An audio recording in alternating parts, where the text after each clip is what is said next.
Everything was better in the 90s. You know it, I know it, even the Russian bots spamming your newsfeed on X know it.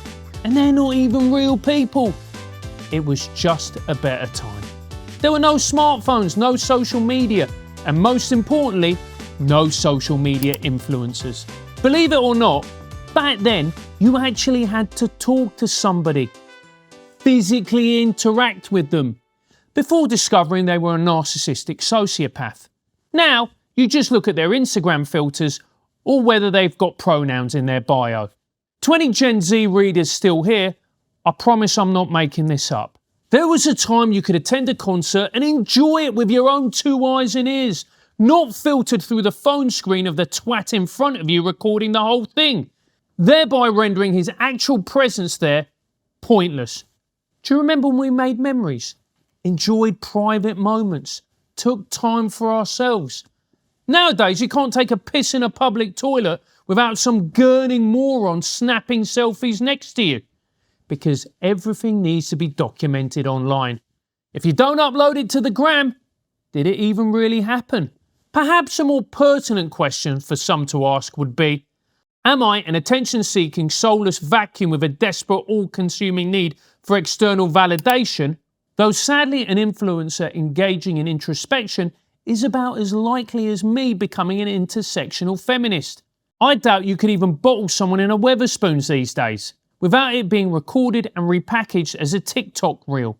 What have things come to when even a noble British tradition like that becomes just another piece of co-opted content? Is nothing sacred anymore? Even barely functioning psychopath Andrew Tate has said Instagram makes him feel sad and he's sick of it. And remember, Andrew is a toxically masculine Sigma lone wolf, cold as ice, stoic alpha male. Or something. If social media gives even him the blues, you know it must be truly god-awful.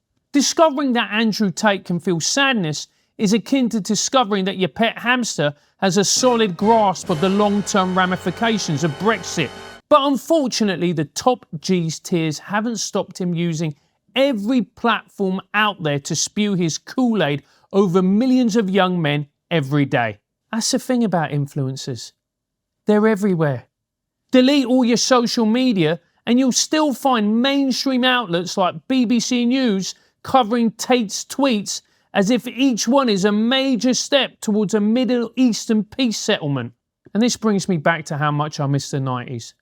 Back in that blessed decade, Andrew Tate would just be a weird guy in a pub banging on about martial arts and his collection of nunchucks.